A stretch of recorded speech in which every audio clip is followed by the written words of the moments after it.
Bom, então hoje a gente vai falar um pouco sobre teoria dos números e análise combinatória. No vídeo eu vou separar isso, fazer um vídeo sobre teoria dos números, depois sobre análise combinatória. Antes de falar sobre teoria dos números em si, eu trouxe a parte sobre Big Integer meio solta até, mas é só porque isso é uma coisa que aparece em vários exercícios e é interessante a gente comentar.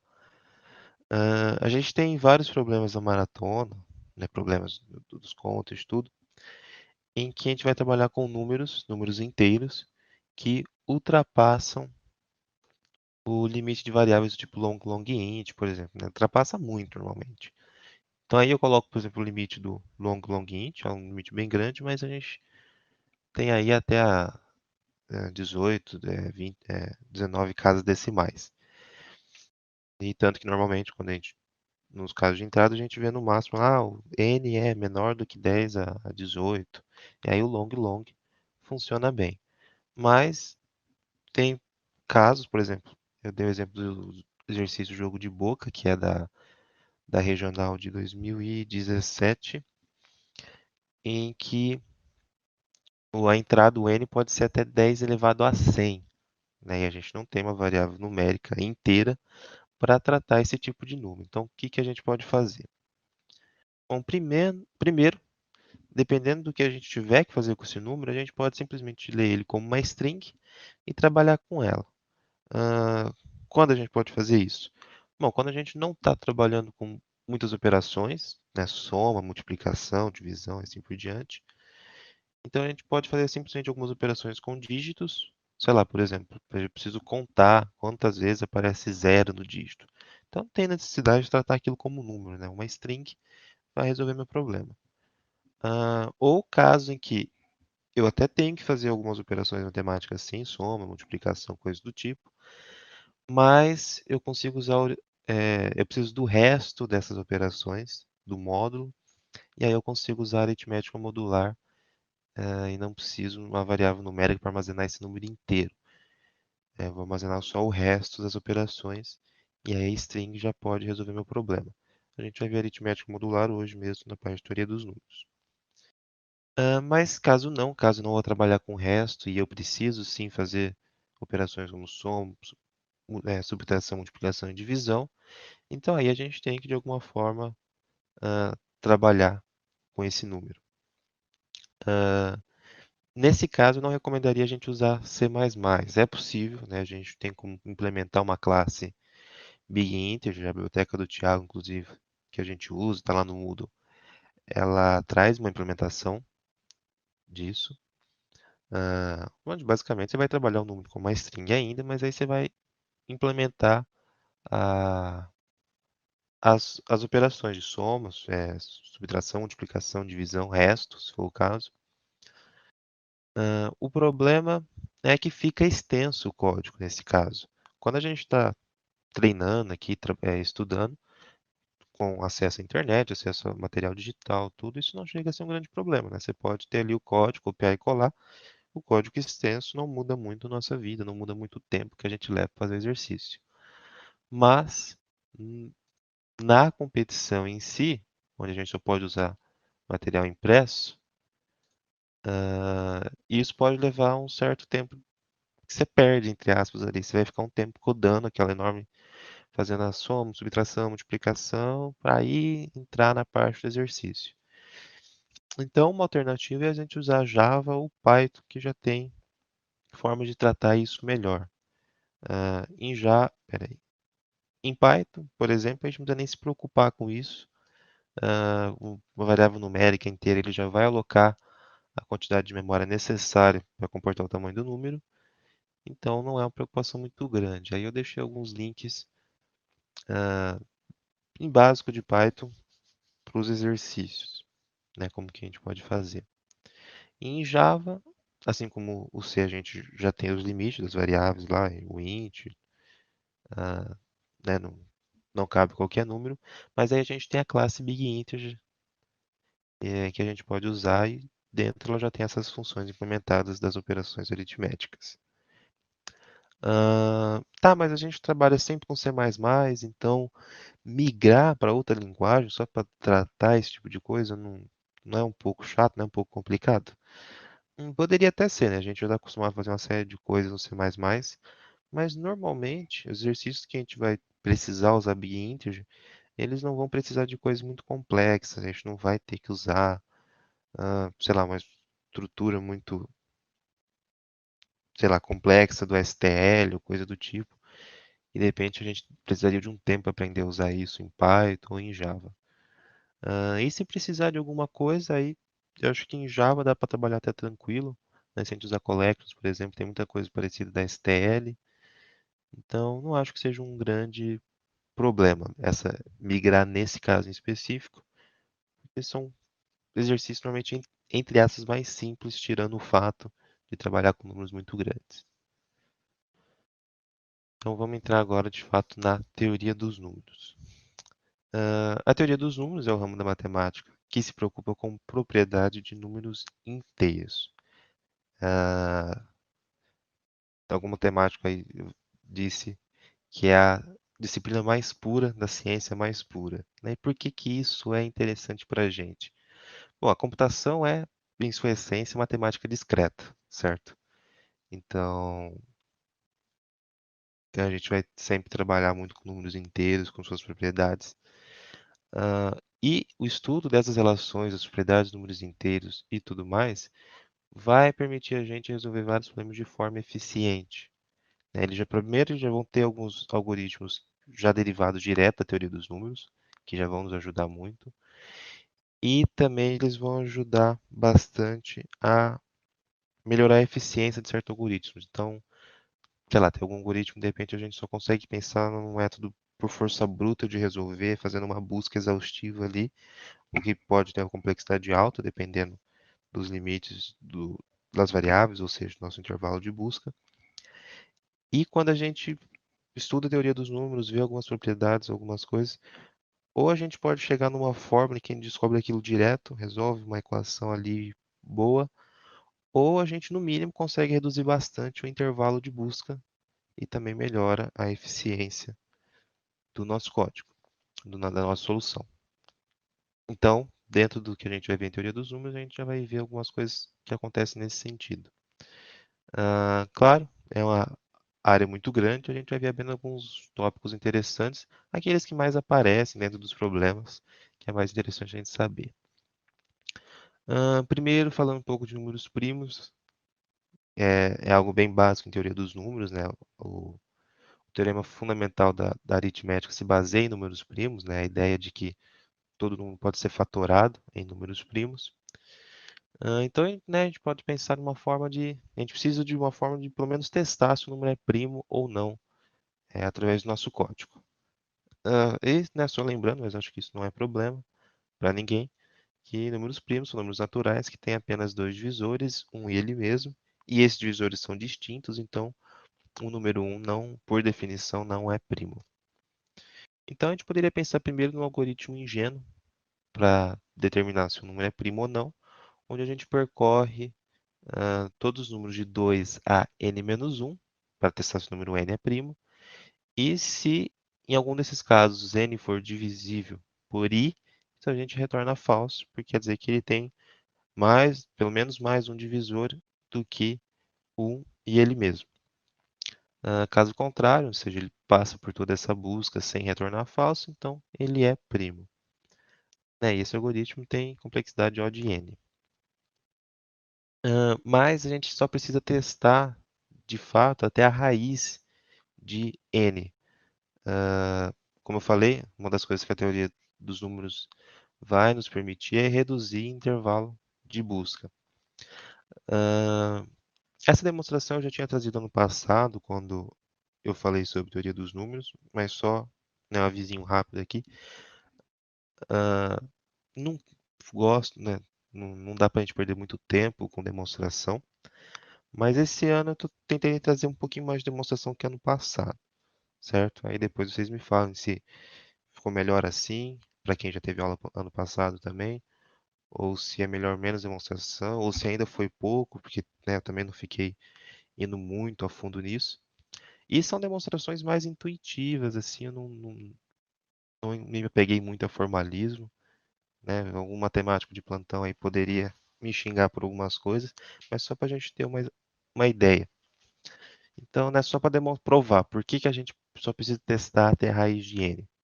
Então, vamos fazer por redução absurda. Vamos supor que não. Então, nesse caso, existe algum n tal que o menor fator primo p de n, ou o menor divisor, é maior do que a raiz de n.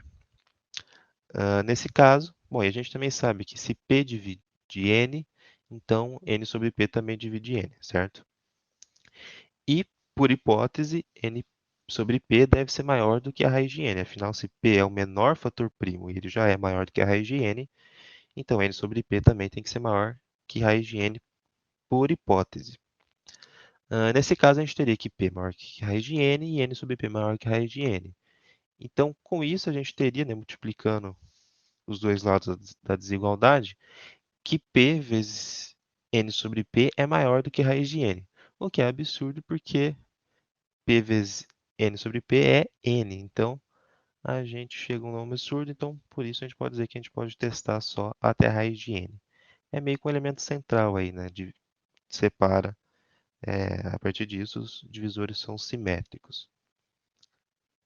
Ah, eu achei que eu tinha colocado alguma coisa sobre o quadrado perfeito aqui, mas acho que não. É só lembrando, né? Isso também, se a raiz de n ela é um número natural, a gente fala que o número é um quadrado perfeito. E da ideia, né, da simetria aí é que a mesma quantidade de divisores antes da raiz é depois. Então, se a raiz for um quadrado perfeito, se o número for um quadrado perfeito e a raiz for um número natural, então a gente tem uma quantidade ímpar de divisores, senão a gente tem sempre uma quantidade de par. E aí o algoritmo, né, já melhorado na complexidade de raiz de n, onde a gente testa só a raiz. Aí eu estou realmente calculando a raiz, mas eu prefiro essa implementação, onde ao invés de testar se o i é menor ou igual a raiz, eu testo se i ao quadrado é menor ou igual a n. É uma forma equivalente, mas eu não preciso calcular a raiz nesse caso, certo? Tudo bem até aqui? A gente só viu a parte dos primos, mas não sei se as minhas demonstrações são muito claras. Então, qualquer coisa, né, me interrompa, perguntem, não tem problema.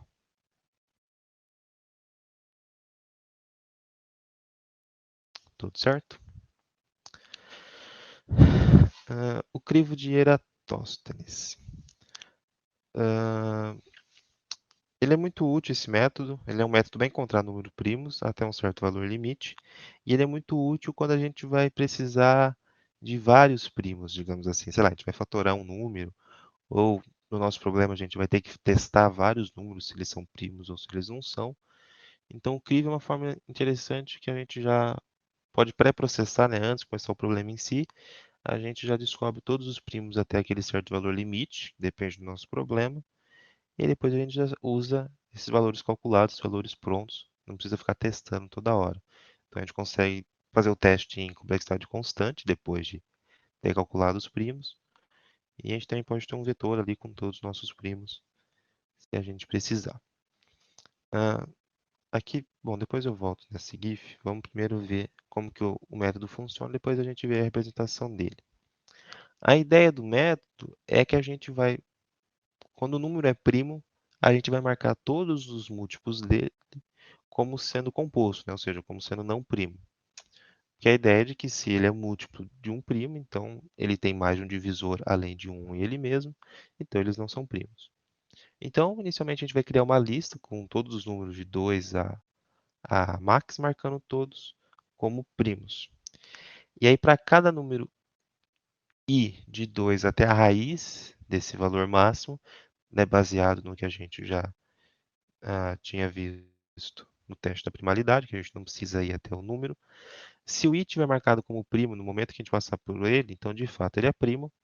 E aí a gente vai marcar todos os seus múltiplos a partir de i ao quadrado como sendo compostos. Mas a questão é por que que eu posso fazer isso a partir de i ao quadrado, né? A ideia seria marcar todos os múltiplos. Então, por que que eu posso pular lá para frente? Então, também trouxe a demonstração disso. Então, vamos imaginar, antes de i vezes i, o que a gente pulou aí foi i vezes 2, i vezes 3, até i vezes i menos 1. Ou simplesmente pensando que i vezes j, em que o j dá entre 2 e i, exclusivo. Exclusivo.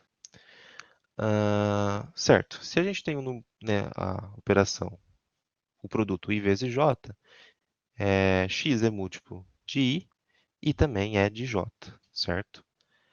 E esse j, ou ele é um número primo, ou ele é um múltiplo de algum número primo menor do que i, já que o j é menor do que i. Ou seja, é um primo que a gente já descobriu pelo algoritmo, né? A gente já passou por ele na nossa lista. Seja se o próprio j for primo, seja se ele tiver um fator primo. Se o j for primo, então todos os seus múltiplos foram marcados como não primo, inclusive o nosso ij. Então, o ij já foi marcado.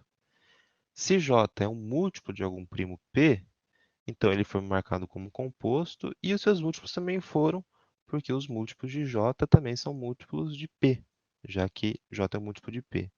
Sendo assim, todos os números i vezes j desse intervalo, né, de i vezes 2 até i vezes i menos 1, já foram marcados. Então, por isso que a gente pode pular para o i ao quadrado e começar a marcar a partir dele.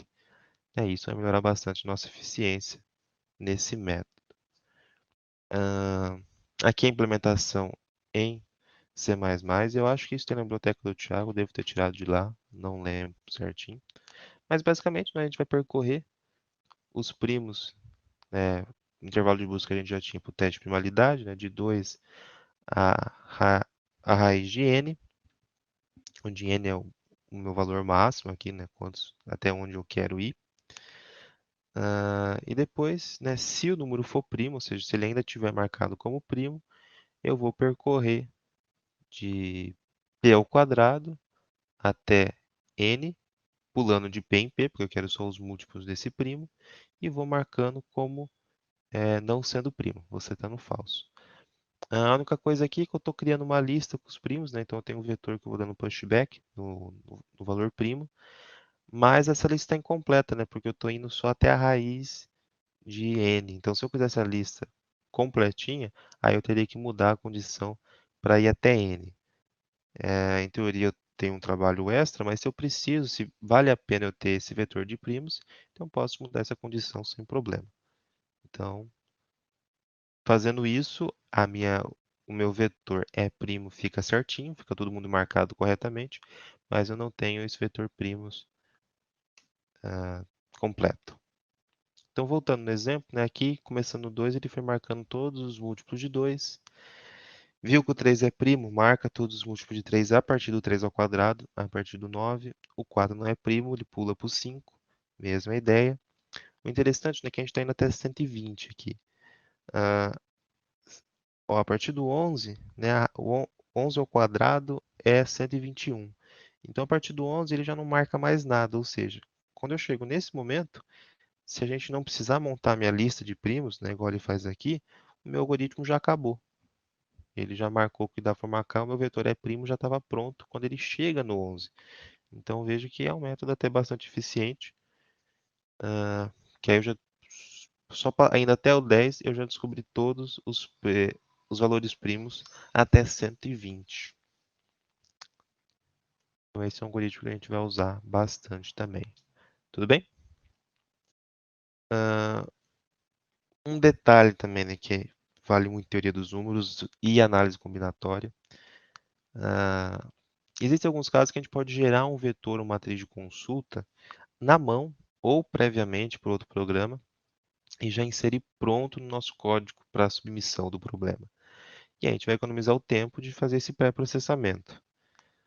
Por exemplo, a gente poderia fazer um vetor com os primos que a gente já precisa, né? Então a gente no código insere lá int primos, sendo um array, e já inicializa com os números que a gente quer, certo? Isso não vai mudar de uma execução para outra. O número primo não vai depender da sua entrada, nem nada do tipo.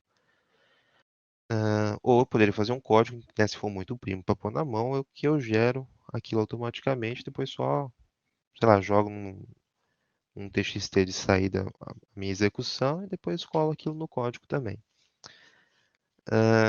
Isso, de certa forma, né, parece uma trapaça, né? Você está colocando alguma coisa já pronta no seu código e você não vai precisar processar, não vai precisar gastar tempo com aquilo. De certa forma é, mas é bem limitada também, né? São poucos problemas que a gente pode fazer isso, depende muito do tamanho, principalmente do problema. E o juiz também ele tem um limite de tamanho de arquivo que você submete, né? O código, o tamanho do código. Então, esse tipo de coisa vai fazer que a gente tenha um código meio grande, então nem sempre ele vai aceitar. Mas é uma coisa válida. Inclusive, tem a frase do livro do Skinner, quando ele está comentando sobre isso, que é interessante, que ele fala, né, que o juiz ele não olha no seu coração ou no seu programa, dentro do seu coração, dentro do seu programa, para ver suas intenções. Ele simplesmente checa o resultado. Então, se você de alguma forma descobrir uma forma de trapacear ou de fazer mais rápido do que ele imaginou que você deveria fazer, não importa. Ele vai checar o resultado. Claro que não estou dizendo que vale tudo, tá, gente? Na maratona tem as regrinhas, né? Então já teve time desqualificado por tentar invadir o sistema e roubar os arquivos de saída, né? Aí também já não dá certo.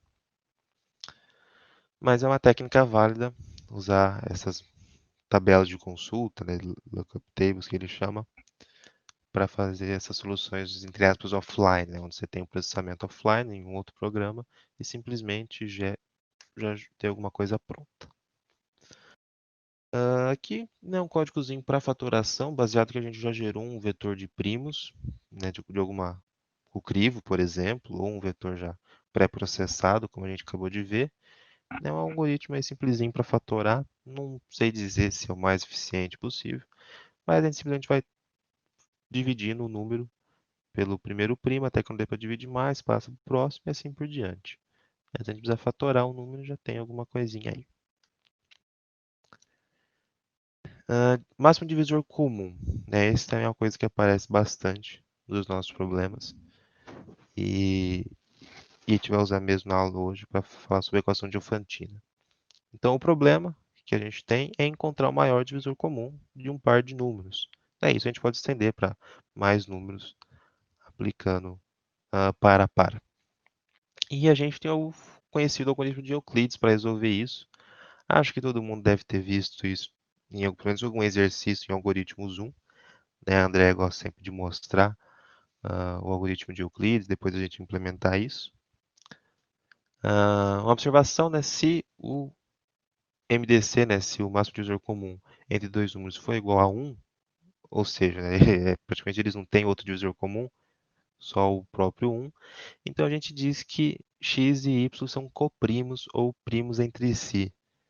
Isso é um termo que aparece bastante quando a gente está trabalhando com teoria dos números, principalmente se a gente for atrás de uma videoaula, algum material, é comum eles falarem assim, esses números são primos entre si, então, e aí eles continuam lá o teorema deles. Aqui eu vou passar rápido, né, só para relembrar como que é o algoritmo de Euclides, onde ele vai fazendo essas divisões sucessivas. Então, a gente tem que o MDC entre A e B é a mesma coisa que o MDC entre B e o resto da divisão de A por B. E a gente pode fazer isso até que a gente zere esse resto, né, continua essas divisões sucessivas, e quando a gente zera o resto, o outro elemento, né, o primeiro parâmetro da minha função é o próprio máximo divisor comum, certo? E a implementação, né, baseada nessa recorrência é bem simples. Aqui, né, eu só inverto as letras, né, tanto faz o que que é A, o que que é B.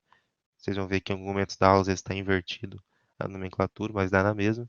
Então, se A for igual a zero, onde A foi o resto da última divisão, então B é meu máximo divisor comum, é meu caso base dessa recorrência. Caso contrário, a gente vai retornar o GCD do resto de B sobre A, A.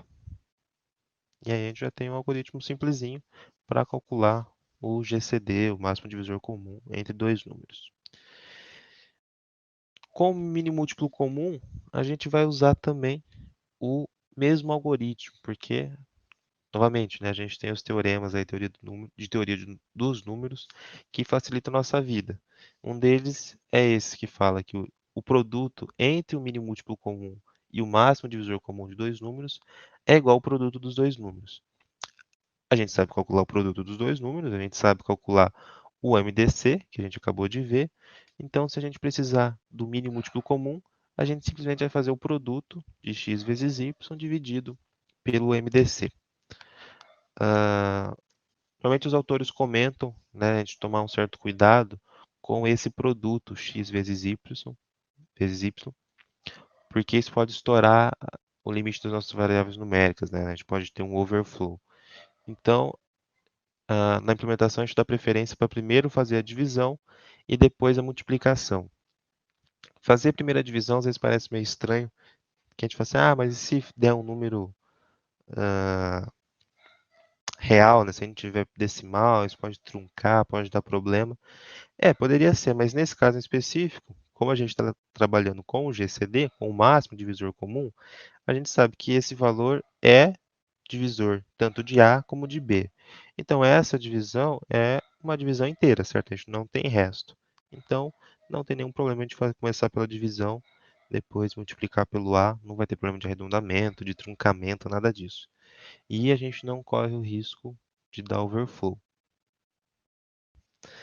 A gente pode definir uma equação de Diofantina linear como uma equação da seguinte forma. Então, é basicamente uma equação linear, mas o importante para a gente, né, o que difere quando a gente trabalha isso em álgebra linear, qualquer coisa do tipo, é que a gente está trabalhando com números inteiros, certo? Então, os nossos coeficientes são inteiros, nossas variáveis são inteiros e nosso constante C ali é um valor inteiro também.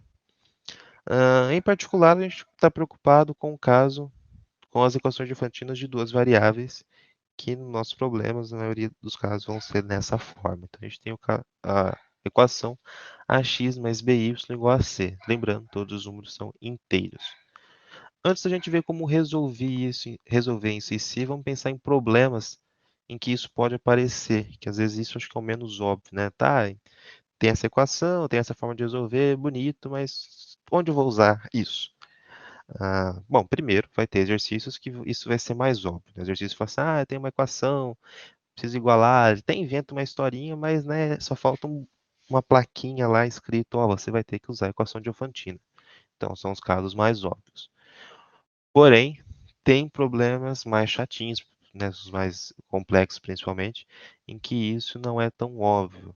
E como exemplo, eu trouxe o problema da final da maratona de 2018, o Fantastic Beasts, né, dos Animais Fantásticos, em que isso realmente não é nada óbvio, mas na modelagem do problema a gente percebe que a gente vai ter que usar uma equação de Diofantina, resolver ela, permitindo resolver o problema com uma certa... melhorar a complexidade dele, melhorar a eficiência. A modelagem desse problema foi feita pela professora Juliana na Summer School de 2019. Eu vou ver se no YouTube eu deixo o link na descrição para a aula em que ela fala sobre isso. Vou tentar deixar no momento certinho, que ela fala bem. Aqui eu vou fazer bem rapidinho, eu nem vou entrar muito no problema em si, porque o problema tem vários passos, tem vários problemas dentro dele que a gente tem que resolver para dar certo. Aqui eu quero focar na parte de por que aparece a equação de Diofantina nele. No problema, né, resumindo, a gente tem um grafo direcionado, onde os vértices representam zoológicos, e cada zoológico aponta para apenas um outro zoológico, né? Ou seja, o grau de saída de todo vértice é exatamente igual a 1. A gente tem animais espalhados por esses zoológicos, e a cada unidade de tempo, todos os animais avançam para o próximo zoológico. Ou seja, a gente tem dois zoológicos, zoológico I e zoológico J, com o I apontando para J. Né? A gente tem uma aresta ligando I a J. Se num certo instante um certo animal está no zoológico I, no próximo instante de tempo, né, vamos supor aí 1 hora depois, esse animal vai ter passado do I para o J, já que tem essa aresta ligando os dois. Depois, no próximo instante, se tem uma aresta de J para K, ele vai passar para o zoológico K.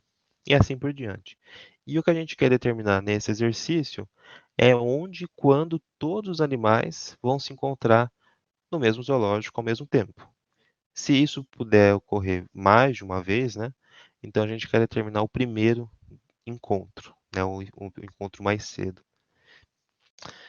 Então esse é o problema. A gente poderia pensar no quê? né, sei lá, a solução mais simples seria fazer uma simulação. Então a gente bota os bichinhos para andar lá, vai avançando no tempo. Primeira vez que todo mundo se encontrar no mesmo zoológico, ah, beleza, cheguei aqui. Mas não vai dar TLE nesse exercício. Ele, os casos são bem grandes, então a gente pode fazer, eles podem ficar muito tempo andando ali no zoológico até a gente chegar no momento de encontro. Então a gente tem que pensar em alguma coisa um pouco mais espertinha. Ah, isso já seria uma fase mais avançada do problema, mas basicamente se a gente fizer primeiro, né, pela definição do problema, que ele fala que todo vértice tem exatamente uma aresta de saída, a gente sabe que esse grafo tem um ciclo, certo? Então, em certo momento, os animais vão acabar presos nesse ciclo. Eles podem se encontrar antes disso, e aí nesse caso a gente vai determinar o encontro meio que por força bruta mesmo, na nossa busca. Mas se eles ficarem presos no ciclo, e a gente vai perceber isso pela busca, a gente consegue definir uma formulinha para cada zoológico, para cada animal, e para cada animal no zoológico. Então, por exemplo, para o zoológico Z, a gente pode determinar uma equação que determina os momentos em que o animal A passa por lá, baseado no fato que ele fica preso num ciclo. Então, né, digamos que o animal passa no zoológico Z pela primeira vez no instante t0, e depois, a cada k instantes de tempo, ele volta para o zoológico. Então, a gente pode definir com essa equaçãozinha aqui, t0 mais k vezes i, onde i é a minha variável, né, no instante, a primeira vez, o i é zero, então, a primeira vez é no instante t0. Depois, a segunda vez, no instante t0 mais k, depois t0 mais 2k, e assim por diante. Então, eu consigo determinar matematicamente quando o animal passa num certo zoológico. Beleza. Então, agora, se a gente quiser determinar quando dois animais, né, a nossa análise vai ser sempre 2 a 2 aqui, quando dois animais se encontram num certo zoológico Z. Então, para o animal A1, a gente tem a formulinha dele, e né, de forma equivalente para o animal A2. Se a gente quer determinar o momento de encontro, então a gente quer o momento em que os tempos são iguais, certo? Eu quero que eles se encontrem no mesmo momento naquele zoológico Z. Então, eu vou igualar as duas fórmulas. Igualando, passando tudo que está com variável para a esquerda e o que não está, né, para a direita, eu vou chegar nessa equação aqui, que é uma equação de Diofantina. Nesse caso, né, pensando na fórmula, né, ax mais by igual a c, o meu a é o meu k1, o meu b é meu menos k2 e o meu c é o t20 menos t10. Então, se eu resolver essa equação de Diofantina, eu já vou ter encontrado o momento de encontro entre os animais A1 e A2.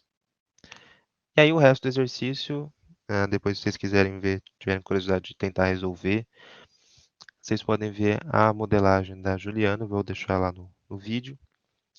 Mas a base dela é essa, a gente resolve com a equação de Diofantina, a gente não vai precisar fazer uma busca exaustiva, que iria estourar nosso tempo. A gente vai resolver uma equação e já vai determinar o ponto de encontro. Então, agora vamos pensar em como resolver isso de fato.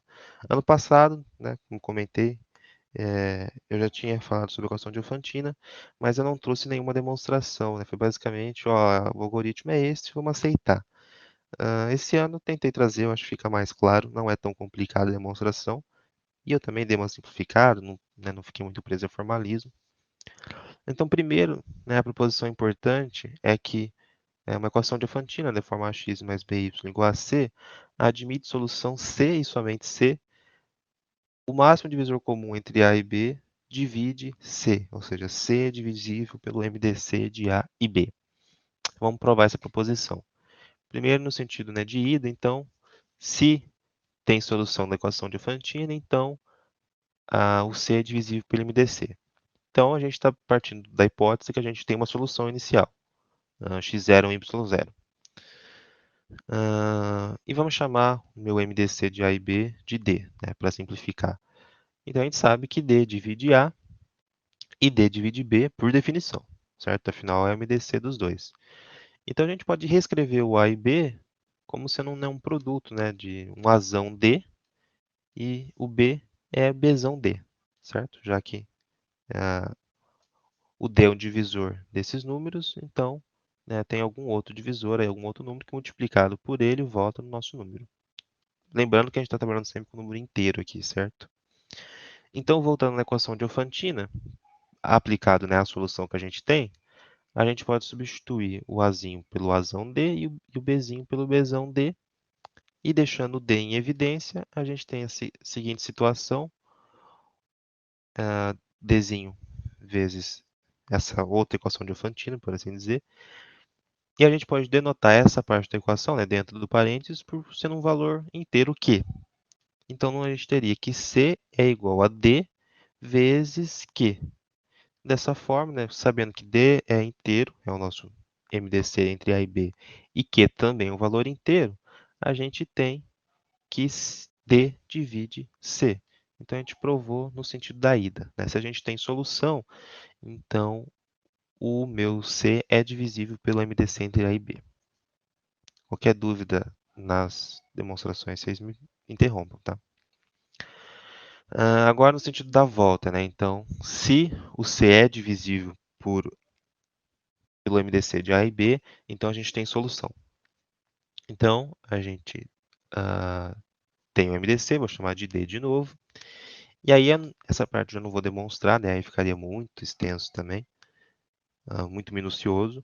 Mas vamos considerar como válido o teorema de Bezout, acho que é algo assim a pronúncia, em que se a gente tem uma equação de Diofantina, onde o valor que era o C aqui é o próprio máximo divisor comum entre A e B, é o GCD de A e B, então nesse caso existe solução, né? O teorema de Bezout nos garante isso, em que essa equação de Diofantina particular, onde esse valor é o próprio MDC, então a gente tem uma solução x0, y0.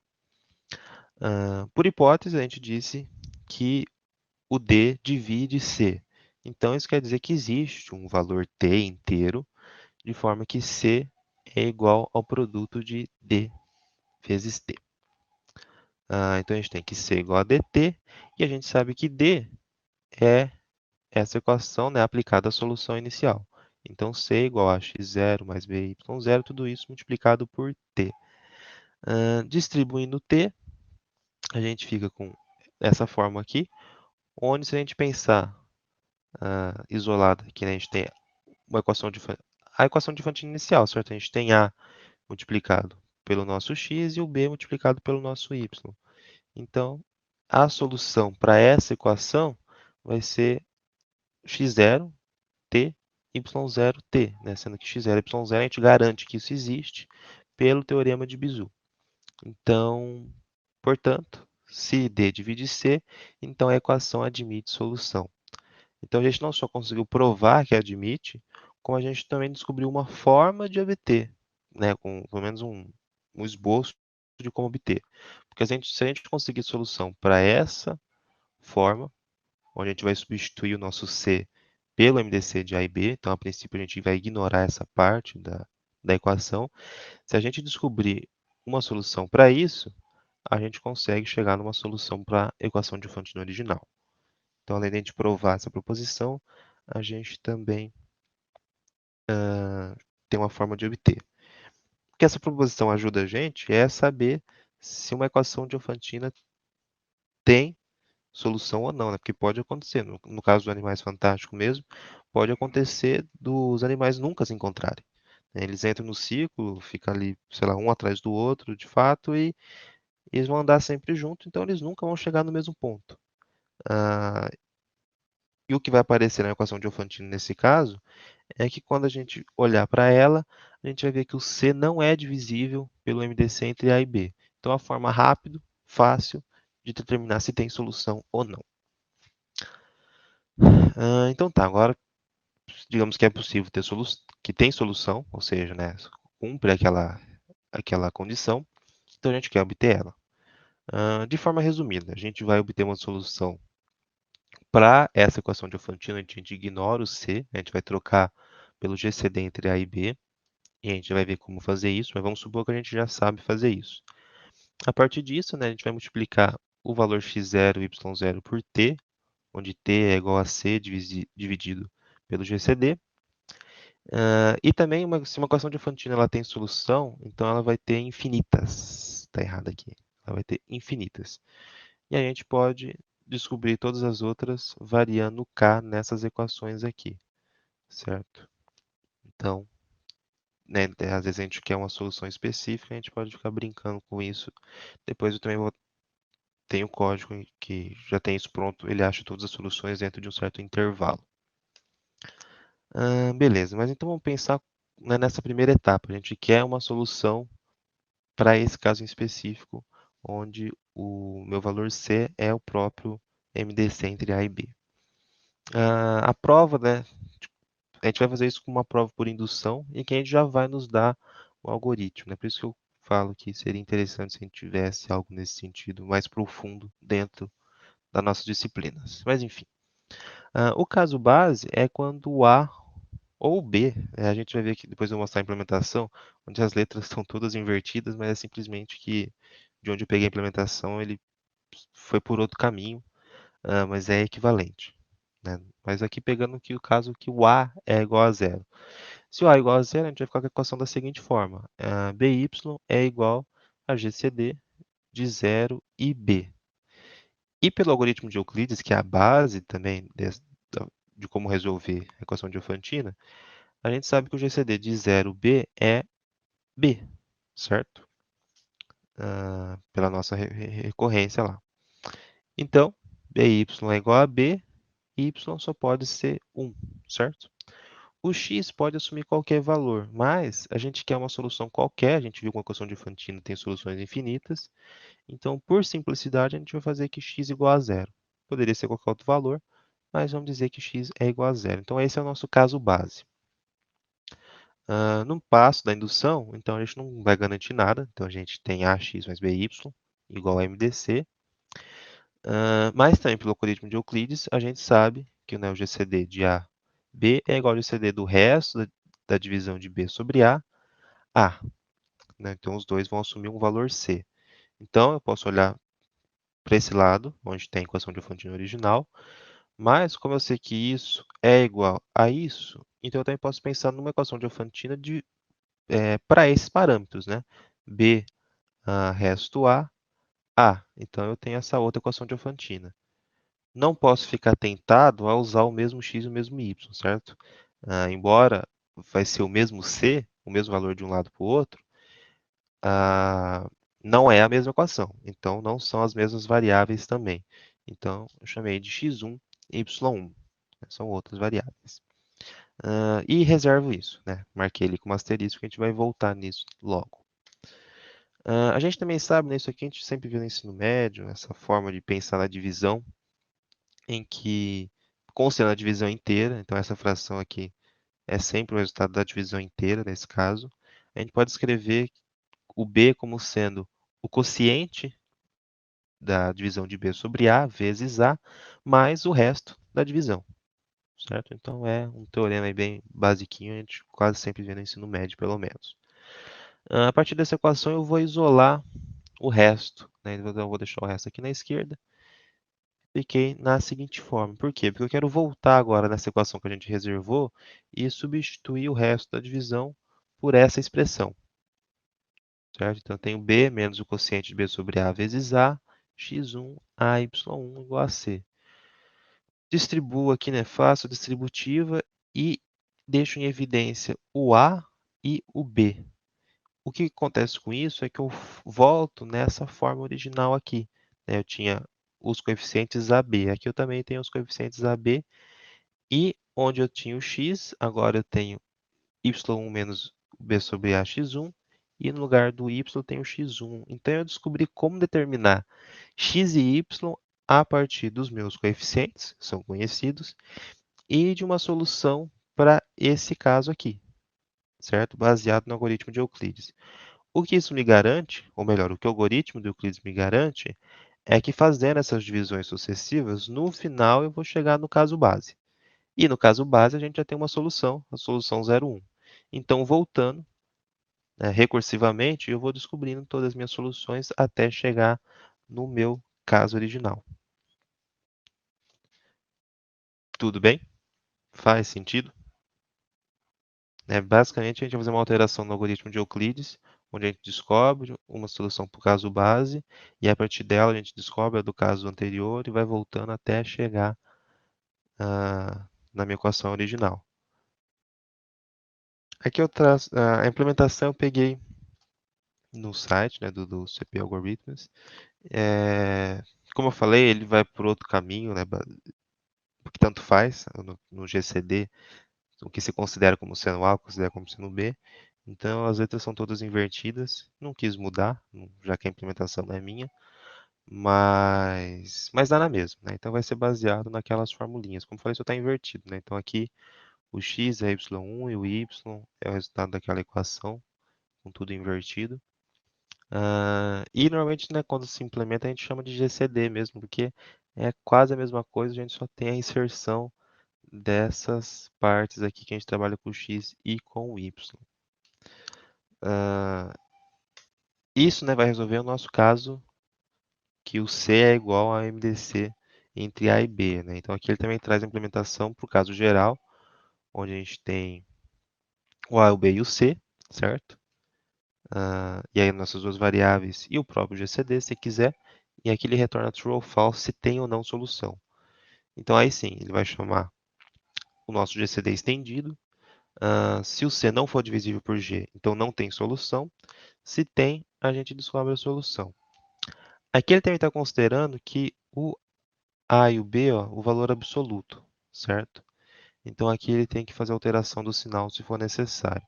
Eu não lembro direito, lembro da Juliana comentar alguma coisa na aula dela, mas eu não lembro direito se isso é realmente necessário, pela forma que o C em particular trabalha com o resto, com a operação de módulo.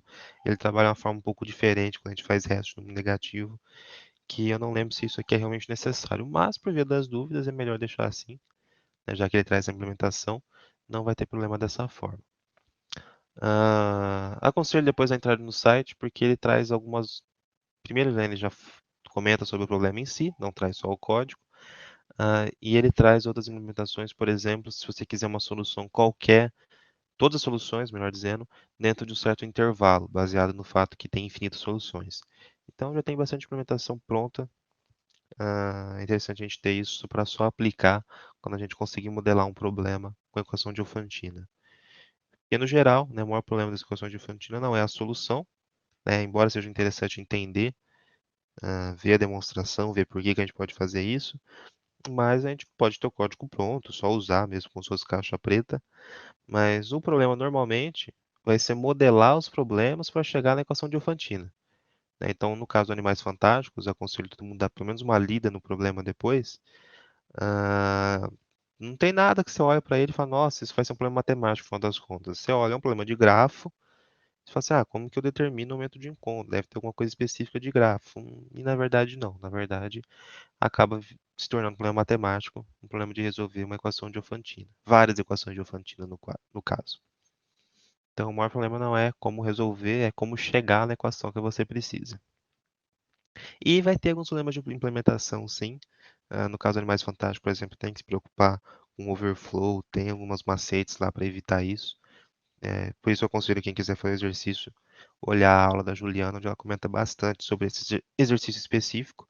E ela também fala um pouco mais de equação de Diofantina, então se não ficou claro na forma que eu tratei, é interessante ver. Para encerrar a parte de teoria dos números, parte de aritmética modular, né, que a gente até comentou. Em vários problemas, a gente vai ter que trabalhar com os restos das divisões entre inteiros. E, nesse caso, a gente tem uma série de propriedades que vai facilitar a nossa vida, principalmente quando a gente vai trabalhando com números grandes, né, com big integer. Nesses casos, primeiro, a aritmética modular pode evitar que a gente trabalhe com esses números, certo? Com big integer, então a gente pode trabalhar com inteiro normal, por exemplo. E também, né, não só a questão de memória, a questão de como trabalhar aí, mas a questão de tempo, né? Porque quando a gente está trabalhando com big integer, a gente não pode supor, por exemplo, que uma multiplicação é feita em tempo constante, como a gente sempre faz. Porque a gente está trabalhando com números com muitas casas decimais. Então, uma operação, uma multiplicação, que para a gente era trivial, pode acabar levando bem mais tempo do que a gente espera. Então, se a gente conseguir usar a aritmética modular e não trabalhar com Big Integer, a gente não só tem um ganho de memória, mas um ganho em tempo também. E quais são essas propriedades? Mas sim, a aritmética modular também é um pouco extenso, tem bastante propriedade, bastante teorema, mas o que importa mais para a gente são essas propriedades aqui, onde a gente tem que o resto da soma de dois números é igual ao resto da soma dos restos. Então a gente pode aplicar a operação de módulo, né, a operação do resto da divisão, já no x, já no y, ou seja, já nas parcelas da minha soma. Mesma coisa da subtração, a diferença, o resto da diferença é igual ao resto da diferença dos restos. Mesma coisa para o produto.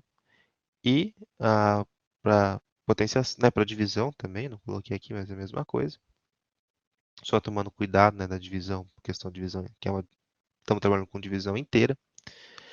E no caso da potência, a gente tem que tomar cuidado, né, que aí o y, né, a gente não tem o resto dele, né, gente, é simplesmente uma generalização do caso do produto. Então, o resto é só aplicado à nossa base, não ao expoente. E um exemplo de problema, né, onde isso vai ajudar muito, né, o problema do Big Mode, onde a gente vai fazer, a gente tem que calcular simplesmente essa expressão. Como eu disse, tem alguns problemas, né, de contas que evidentemente a gente vai trabalhar com matemática ou algo do tipo. Então isso aqui ele fala, ó, eu preciso calcular b elevado a p e o resto da divisão por m, né, mod m. O problema é que p e b podem ser números muito grandes, né, no limite do inteiro aqui. Se a gente tiver esse número elevado a ele mesmo, putz, a gente vai ter um número com um bocado de casas decimais, certo? Mas o nosso m é pequeno, então não importa o quão grande seja esse resultado, quanto a gente aplicar o resto da divisão por m, a gente vai ter um número que vai ser no máximo 46.339. Então, a gente vai ter um número enorme para aplicar o resto e ficar com um número pequeno. Usando a aritmética modular, a gente vai evitar de trabalhar com esse número muito grande, né? A gente vai se basear nessa propriedade da potência, onde ao invés de a gente fazer x vezes elevado a y, a gente vai fazer o resto da divisão. E aí, na implementação de como a gente faria isso, aqui eu faço a potência baseada numa estratégia de dividir para conquistar. No passado a gente chegou a ver isso. O René também sempre mostra isso nas aulas de TP. Onde a gente vai pegar aquela funçãozinha, né, onde a gente vai pegando sempre, se a gente quer x elevado a y, a gente vai calcular x elevado a y sobre 2, e aí vai obter p, e a gente faz p vezes p se o y é par, ou se o y é ímpar, então a gente faz p vezes x, né, que foi o que faltou aí na minha divisão. A diferença aqui é que aqui eu vou ter que aplicar resto em tudo, né? Então essa divisão já retorna o resto pela variável mod.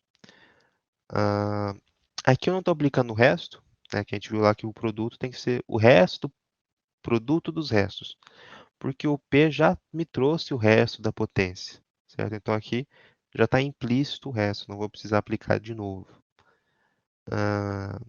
Se fosse ímpar, né, então eu pego essa mesma parcela, só que eu ainda tenho que multiplicar por x, ou melhor, pelo resto da divisão de x por mod, e aí no final sempre aplicando o resto da divisão.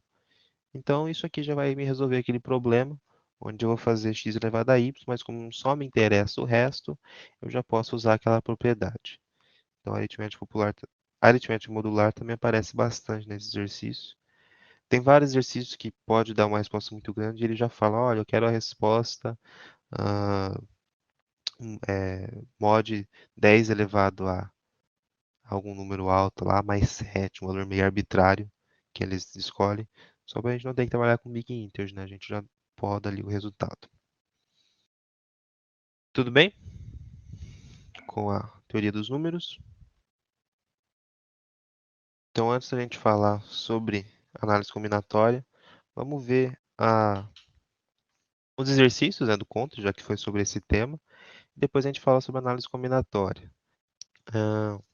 Então, né, pegando o primeiro exercício da semana passada que a gente fez, o T-primes. O objetivo do exercício é determinar se o número é um T', né? É um caso em que ele possui exatamente três divisores distintos ao invés de só dois, como na definição de primo. Alguma coisa para comentar desse exercício? Alguém?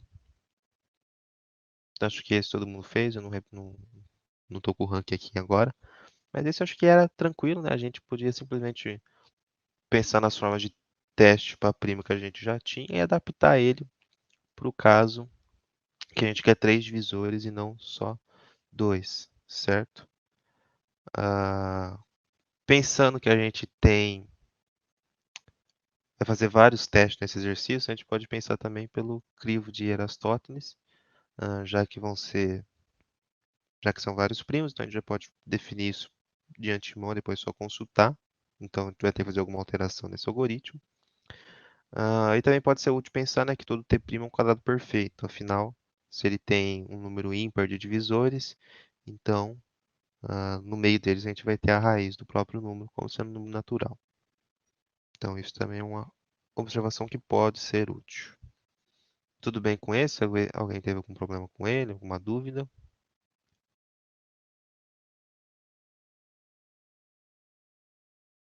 Tranquilo? Simbora. O segundo já era mais legalzinho, ah, do DDF.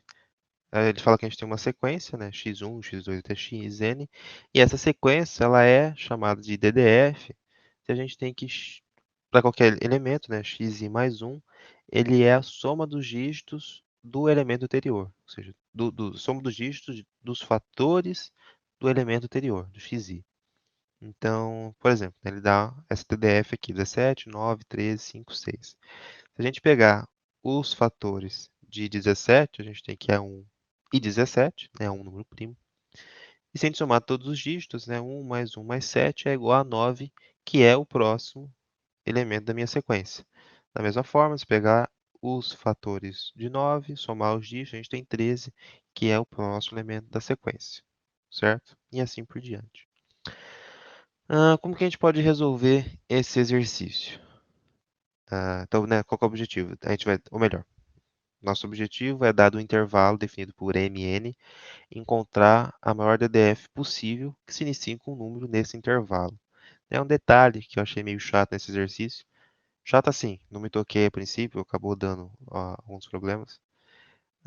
É que mn não necessariamente está em ordem, né? Tem exercício que ele fala, é garantido que ah, n é maior do que m. Você não tem que se preocupar com esse tipo de bobagem. Nesse caso, isso não acontece. Então, você pode ter que inverter os dois. De repente, ele te dá 500 e 100. Então, você quer um intervalo de 100 a 500.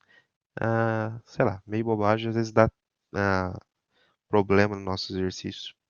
Por bobeira, né? A gente passa isso batido e dá problema. Então, a gente tem que inverter isso aqui se for necessário. E não é um intervalo muito grande, certo? Então, não é um problema em que tempo vai ser um fator de muita preocupação. Então, o que que a gente vai fazer, né? Qual vai ser a nossa solução? A gente vai pré-processar todos os números para descobrir qual que seria o próximo elemento dele na DDF. Ou seja, a gente vai pegar um certo número, descobrir quais são os fatores dele, e somar os dígitos e colocar ele ali. Para fazer isso de forma eficiente, né, mesmo que o tempo não seja uma preocupação muito grande, também a gente não pode abusar, e é interessante tentar fazer sempre da melhor forma possível, a gente vai pensando, né, de uma forma parecida com o crivo, parecida com uma provação dinâmica também. A gente vai percorrer os números da nossa lista, ou seja, né, de 1 a 3.000, calcular a soma dos dígitos dos seus fatores, ou melhor, calcular a soma dos dígitos do próprio número e somar em todos os números que tem aquele número como fator, ou seja, todos os múltiplos daquele número. Então, começando aqui, né, no 1 e até o nosso máximo, no caso é 3.000, a gente vai calcular a soma dos dígitos e em todos os múltiplos, né, a partir do próprio número, porque ele é divisor dele mesmo. Para todos os múltiplos, a gente vai somar esse valor num vetor que eu chamo de prox, né, porque seria o próximo elemento na minha DDF. Então, aqui no final dessa operação, a gente vai ter o vetor prox pronto, certo? Mas eu preciso também, o que realmente me interessa, né, o que eu preciso testar, eu preciso do tamanho dessa minha sequência, da minha DDF. Eu não descubro o tamanho aqui junto com o momento que eu determino o vetor proxy, porque eu não tenho muitas garantias no sentido da ordenação desses números, né? Aqui, por exemplo, eu tenho 17, 9, então eu fui para um número menor, mas aí eu vou para 13, num número maior. Então, enquanto eu não calculo todos os proxies aqui, todas as somas dos dígitos, faço tudo certinho, eu não consigo dizer de antemão quando acaba a minha sequência, qual que é o tamanho dela. Então, não faço nenhuma suposição nesse sentido, simplesmente termino de gerar esse meu vetor proxy e a partir disso, agora sim eu vou olhar para os tamanhos, né? Como que eu vou fazer isso? Basicamente eu faço uma busca com memorização, né? Seria uma espécie de PDzinho, mas muito simples, onde eu vou partir da seguinte recorrência. Se, para um certo, né, eu quero o tamanho da sequência a partir de x. Se x é igual o prox de x, esse é o caso quando a gente somar os fatores, os dígitos dos fatores de x, a gente vai obter ele mesmo. Aqui isso não acontece. Com o número 15, por exemplo, isso acontece. Eu vi que quase todas as IDFs acabam no 15. Se não todas, não olhei com muita atenção. Então, se isso acontecer, é porque isso é um elemento final da minha DDF, né? Como se eu ficasse num ciclo ali, né? Do 15, eu vou para o 15, eu fico no 15 para sempre. Então, nesse caso, eu considero que esse é o fim da minha sequência, então é o tamanho 1. Caso contrário, então, o tamanho da minha sequência a partir de x é 1 mais o tamanho da sequência a partir do próximo de x. Então, com essa recorrência, usando a memorização, eu consigo descobrir de forma eficiente o tamanho para todos os meus elementos, para todos os meus x. Ah, ia fazer algum comentário, deixa eu tentar lembrar. Sim. é, o- ah, Poderia ter alguns problemas aqui, mas eu acho que o próprio exercício já me garante, né? Imagine que eu tivesse um ciclo, mas que não fosse um laço, né? Aqui eu tenho um laço, né? O x volta nele mesmo. Se eu tivesse um ciclo onde eu vou para um número, sei lá, chutando qualquer coisa, eu vou 2 para 3 para 4 e de 4 eu vou para 2, então de 2 eu iria para 3 de novo, eu ficaria num ciclo e isso seria mais difícil de detectar. Mas pelo próprio problema ele me garante que isso não acontece, então a gente não vai se preocupar com isso. Por fim, né, a gente já tem o vetor prox, vetor tamanho processados. Então, se a gente quiser determinar qual que é a maior DDF em um certo intervalo, como esses intervalos não são muito grandes, né, o meu valor máximo ali é 3.000, então eu posso fazer isso por força bruta mesmo. Então eu pego ali, né, sei lá, de 200 a 500, que eu acho que é um exemplo que ele dá. Então eu pego 200, vejo o vetor tamanho, jogo na variável maior lá e vou iterando isso, vendo qual que é o maior possível. No final só imprimo essas duas coisas, sem muito problema nessa parte. Detalhe, né? O vetor prox e o vetor tamanho, eles podem ser pré-processados, né, naquele esquema que a gente falou sobre números primos e tudo mais. Então eu posso gerar aquilo em um programa à parte e depois tem os vetores e simplesmente insiro aquilo no código. Nesse caso, como o processamento não é muito pesado, não vai trazer um ganho de desempenho muito grande, mas pode ser feito. Depois eu acho que eu já deixei a solução no Moodle. Eu deixei as duas soluções, deixei fazendo isso ah,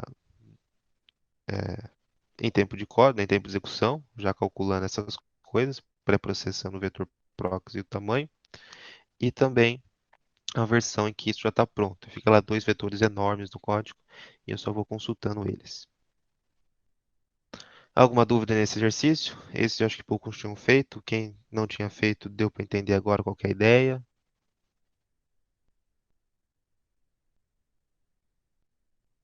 Tinham pensado em alguma coisa.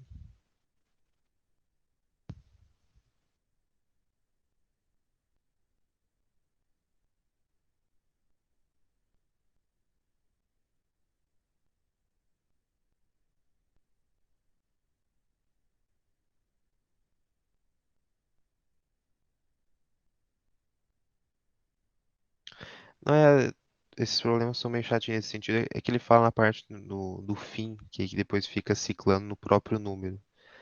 Mas assim, não fica 100% claro Isso. Tem vários exercícios que às vezes a gente fica pensando, tipo assim, nossa, tem um caso específico aqui que vai me dar problema.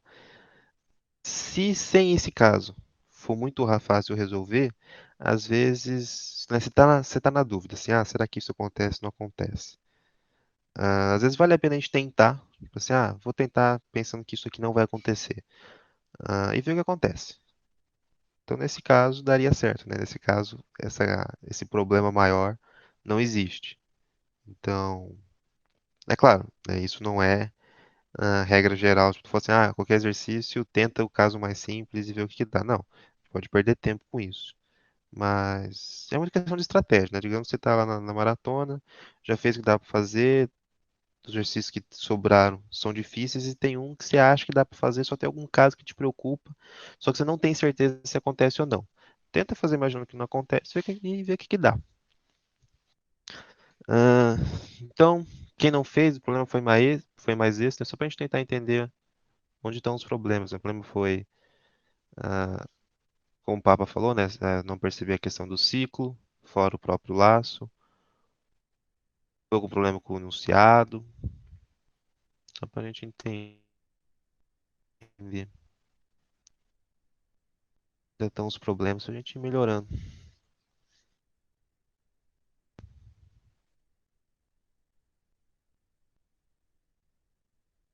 Tudo certo? Então, vamos pro próximo. No próximo ele fala que a gente tem uma mesa de pôquer com N apostas, né? Traduzir como aposta. Não sei se o pôquer tem alguma outra terminologia, não entendo muita coisa. Onde cada jogador pode dobrar ou triplicar a sua aposta, quantas vezes ele quiser. E o nosso objetivo é de que, com essas operações, né, dobrando e triplicando, todas as apostas assumam o mesmo valor no final, certo? Ah, como que a gente pode fazer isso? A gente pode pensar que, né, a gente sabe que todo mundo pode ser fatorado, né, o teorema fundamental da aritmética. Ah, se a gente pode dobrar e triplicar a aposta, então a gente pode mexer, né, com esses dois expoentes aqui, né, com os dois primeiros fatores, fator 2 e fator 3. Eles podem ser alterados, mas os outros não, certo? Então, né, todos os outros primos aqui, todos os meus fatores, são imutáveis, não tem como alterar eles só dobrando e triplicando o número. Então, se duas apostas se diferenciarem em algum fator depois do 3, ou seja, né, 5, 7, assim por diante, então não tem o que fazer. Não tem como igualar esses números. Então, basicamente, a estratégia da solução é a gente eliminar esses dois fatores, ou seja, a gente vai dividindo por 2 e por 3 todas as apostas quantas vezes for possível, até eliminar eles, e vai analisar o que sobrou, ou seja, vai analisar os outros fatores, né, o produto deles já entre eles. Se o valor que ficar for diferente, se algum diferir, alguma aposta for diferente das outras, então não tem o que a gente fazer. Se for todo mundo igual, o que sobrar for tudo igual, então a gente sabe que tem alguma forma, a gente não precisa saber qual, mas tem alguma forma de multiplicar por 2 e por 3 até que todo mundo fique no mesmo valor, né? Esses dois expoentes a gente pode alterar como a gente quiser. Então, basicamente, a solução vai ser essa. Então, por exemplo, né, quando a gente estiver dividindo no exemplo 1, aqui eu estou pensando em fatores, mas nas soluções a gente vai ficar dividindo por 2 e por 3 quantas vezes for possível. No final, o que sobraria para todos os números seria simplesmente 5 elevado a 2, ou seja, ia sobrar 25. Então, olha lá, 25, 25, 25, 25, tudo igual, então beleza. Tem alguma forma de multiplicar por 2, por 3 aí, quantas vezes eu quiser, até que todo mundo fique igual. Já no exemplo 2, se a gente pegar o 250, a gente ia ficar com 5 elevado a 3, né, com 25 vezes 5 aí. Ah, então, tem um número diferente dos outros, então a gente sabe que não tem como igualar, não tem o que eu possa fazer só dobrando e multiplicando e triplicando para chegar no mesmo valor. Tudo bem? Esse eu cheguei a dar uma olhada pensando se, será que tem alguma forma? Porque é uma espécie de busca ainda, né? Eu tenho que ficar dividindo por 2 e por 3 várias vezes, né? Pensar, será que não tem alguma forma de eu calculo o MDC de todos esses números, aí se o MDC for um ou for diferente de um, eu posso concluir alguma coisa? Né? Cheguei a ficar pensando em alguma coisa nesse sentido.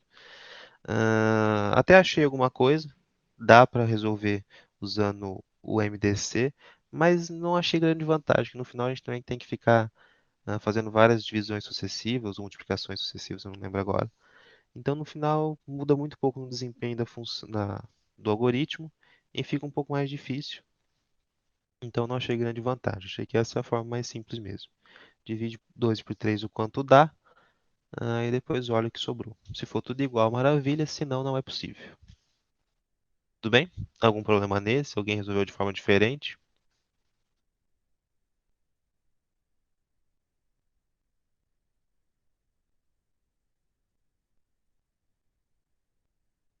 Certo? Então vamos indo. Ah, o monitor, ele fala que ele te dá uma dimensão A, B, e a gente quer um retângulo dentro dessas dimensões que possua proporção x, y, que ele dá também. Ah, lembrando, né, os problemas matemáticos estão muito associados ao problema de busca, normalmente. E às vezes a ideia é a gente melhorar a eficiência dessas buscas, ou seja, retirando a busca, substituindo por uma fórmula, a gente já descobre o número exato que a gente quer, ou melhorando a eficiência dessa busca. Então, nesse caso do monitor, vamos supor que a gente não quer pensar muito em teoria dos números, não quer pensar muito na parte matemática. A gente poderia simplesmente fazer uma busca binária nesse exercício, né, pela forma que ele te dá. Então, você quer os números PQ, em que o P é menor do que o A, o Q é menor do que B, e o PQ ele respeita a proporção XY que a gente tinha. Então, P sobre Q é a mesma coisa que X sobre Y. Então, a gente pode fazer uma busca binária em relação a P, no intervalo de 0 a A, né, com os valores limites dele. E o valor Q é dependente de P, né? Como a gente tem a proporção, a gente pode calcular o Q a partir do P dessa proporção. Se o Q for maior do que B, então essa proporção está extrapolando o nosso limite. Então, a gente vai ter que diminuir o P. Se não, né, se o Q for menor do que B, não quer dizer que a gente pode tentar aumentar ainda o P. E aí no final, na busca binária, no final dessa busca, a gente vai ter a maior proporção possível, certo? Então tem uma forma de resolver aí em log de n, sem muito problema nesse exercício. Mas a gente também pode pensar matematicamente, onde a ideia vai ser o quê? A gente vai primeiro simplificar essa razão xy, certo? A gente quer ela na forma mais simplificada possível. Então a gente vai dividir tanto x como y pelo GCD entre o GCD desses números. Com isso, a gente sabe que a proporção que a gente quer, né, nossas dimensões PQ, ela é um múltiplo dessa proporção XY. Então, a gente sabe que o nosso P é igual a x vezes m e o nosso Q é igual a vezes y, o Q é igual a y vezes esse m também. Então, o que a gente quer é descobrir qual que é o maior m possível para que isso obedeça nessa restrição de que o P é menor do que A e o Q é menor do que B. Então, como P é igual a xm, e Q é igual a ym, então a gente sabe que xm é menor ou igual a A e ym é menor ou igual a B. A gente quer obedecer essa restrição, mas a gente quer o caso em que as dimensões sejam as maiores possíveis, né? A gente quer a maior área possível. Então, a gente vai considerar a igualdade, né? Vamos pensar que xm é igual a A ou ym é igual a B. Olhando essas duas igualdades, a gente vai ficar com o caso em que m assume o menor valor para que obedeça às duas restrições, certo? Porque, por exemplo, se aqui m der 2 e aqui der 3, por exemplo, se a gente ficasse com o 3, quando a gente aplicasse o 3 aqui, o 3 vezes x ia extrapolar o valor de a, né? E não obedeceria à restrição do problema. Então, a gente vai ver o caso em que assume menor valor, mas é a maior área possível porque a gente está baseando aqui na igualdade, né? Ele pode ser m pode ser qualquer valor menor ou igual àquele, mas o limite é o que a gente quer. A gente quer o maior possível. Tudo bem? As duas soluções, tanto busca binária como usando matemática. Então aqui é direto. Não vou dizer que é a complexidade constante, porque a gente tem o GCD aqui, que a complexidade é log, né? É bem rápido até, né? A gente não faz muitos passos, mas não dá para dizer que é constante. Show? Uhum. O GCD modificado, aqui a gente tem que encontrar o maior divisor comum entre A e B, mas que esteja dentro de um certo intervalo, certo? O que a gente vai fazer para resolver esse? Bom, a gente vai encontrar todos os divisores comuns entre A e B e fazer uma busca binária em cima disso. Aqui não tem muito como fugir da busca binária. Para encontrar todos os divisores comuns entre A e B, aqui a gente pode até pensar na teoria dos números para simplificar como fazer isso. A gente pode simplesmente encontrar os divisores do máximo divisor comum entre eles. Então, todos os divisores do GCD AB vão ser exatamente os divisores comuns entre A e B, né? Não vou provar esse tipo de coisa, mas isso é garantido. Tendo esse vetorzinho com os divisores, a gente faz uma busca binária buscando o maior valor que obedeça à restrição, né? Então, aqui eu estou usando, eu não sei se alguém já chegou a trabalhar com isso, mas é interessante vocês darem uma olhada que o próprio C++ já traz a função upper bound e lower bound, que já permite fazer busca binária em vetor, sem a gente ter que implementar isso. Então aqui eu estou buscando, né, o meu limite do intervalo dentro desse vetor. Se ele obedecer a restrição também que ele é maior do que o valor mínimo desse intervalo, então a minha resposta vai ser aí o divis i menos 1. É justamente o maior divisor possível dentro desse intervalo. É claro, o meu divisor divis tem que dar ordenado para a gente poder fazer a busca binária. Certo? Por fim, na verdade, por fim, não, esse não é o último ainda não. Tem o exercício do cara que fica lá correndo nos corredores. ah, e na 10ª vez que ele passa pelo corredor, ele vai alterar o estado de todas as lâmpadas que a posição é divisível por i, né? O i sendo o número da corrida que ele está fazendo. E o objetivo é determinar se a última lâmpada está acesa ou apagada no final das N corridas. Ah, novamente, né? Se a gente quisesse ignorar a matemática, não quero pensar por esse lado. Você poderia tentar simular o problema. Não lembro quão grande n pode ser, mas é provável que isso fosse estourar o tempo limite que a gente tem. Então, olhando o problema com mais cuidado. Se a gente determinar os divisores de n, né, já que a gente quer a enésima lâmpada, e são n corridas, a gente sabe exatamente em quais corridas irá alterar o estado da lâmpada n, né, já que ele só altera quando a posição da lâmpada é divisível pelo número da corrida. Então, se a gente descobrir os divisores de n, a gente já sabe exatamente quais são as corridas em que ele vai alterar o estado dela. E o que importa nem é os divisores em si, mas quantos divisores são. Se for uma quantidade ímpar de divisores, então a lâmpada vai estar acesa. Caso contrário, a lâmpada estará apagada. Mas a gente também sabe, né, a gente já tinha comentado sobre isso quando a gente falou sobre o quadrado perfeito, é que se um número tem ele tem uma quantidade ímpar de divisores, somente, né, C e somente C, ele é um quadrado perfeito. Então, para saber se o número tem uma quantidade ímpar ou par de divisores, a gente pode simplesmente calcular a raiz de n e verificar se essa raiz é um número inteiro ou não. Aí tem várias formas que a gente pode fazer isso. Ou seja, no final, um problema que podia ser de simular, ficar ali fazendo ele correr os corredores, alterando o estado da lâmpada, a gente pode simplesmente fazer uma continha, né, no caso a raiz, e verificar se isso é um valor inteiro ou não. E já resolve o nosso problema. Tudo bem? Avançando aqui que já daqui a pouco vocês estão aí com fome e a gente está aqui ainda. Por fim, problema dos bispos. A gente quer determinar o número máximo de bispos que a gente pode posicionar em um tabuleiro de tamanho n por n, com um detalhe aqui que o n pode ser um valor muito grande, né? Pode ser até 10 elevado a 100. Então, de cara, o que a gente percebe com isso, né? Já que n pode assumir um valor muito grande. Primeiro, que a gente vai ter que trabalhar com esses números, e a gente tem que fazer operação com ele, a gente vai ver.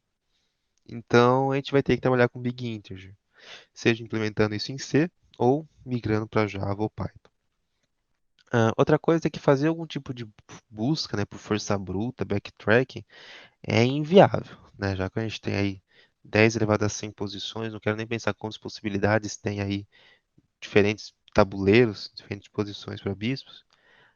Então isso é praticamente inviável. Então isso já dá uma sugestão de que tem alguma estratégia ótima da gente posicionar esses bispos, uma estratégia gulosa, de forma que já fique o máximo possível.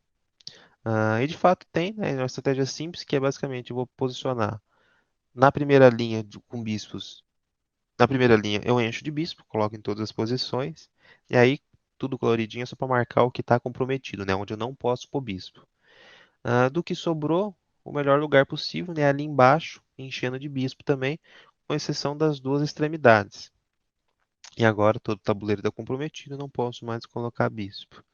Então, isso é a minha estratégia ótima, não tem forma melhor de posicionar os bispos, então a minha resposta é 2 vezes n menos 2, né, que é o caso que eu desconto os dois à extremidade. O caso específico é um caso que o tabuleiro é 1 por 1, onde isso daria zero, então a gente tem que tomar cuidado com esse caso, que a resposta deveria ser 1. Digamos que, mas né, vamos pensar que você não chegou nessa conclusão, você não está convencido de que essa é a melhor estratégia. Uma possibilidade nesse caso, e isso vai, se compensa fazer isso ou não, depende do tempo, dos outros exercícios, né? Isso é questão de estratégia, não posso dizer, faz isso para sempre que é melhor. Mas a possibilidade é a gente desenvolver um algoritmo de busca por força bruta, o backtrack mesmo, que a gente sabe que não vai ser nossa solução, mas simplesmente para a gente ver alguns casos de teste, né? Para a gente ver alguns casos com n's pequenas. A gente pode testar ali de n, variando de 1 a 8, por exemplo. E aí, fazendo por backtracking, né? Descobrindo a melhor solução ali por busca, a gente pode olhar, visualizar o resultado e a gente vai perceber, né, nessa busca o resultado vai seguir esse padrão, que ele sempre vai posicionar os bispos dessa forma. Ou por coluna, de repente, né? De repente ele inverte, depende da forma que você implementa. Mas aí você percebe que ele vai adotar um certo padrão, e aí ah, você chega nessa conclusão e pode fazer o algoritmo da forma ótima, só com a nossa formulinha. Isso pode acontecer em outros exercícios, mas como eu falei, tem que tomar um certo cuidado. Mas é uma estratégia, né? Você olhar para os casos de teste, ou você fazer mais casos de teste, simular, seja na mão, seja por outro programa, tentando procurar padrões para resolver o exercício, que te ajudem a resolver o exercício. Isso é possível. Tudo bem? Algum problema com os exercícios?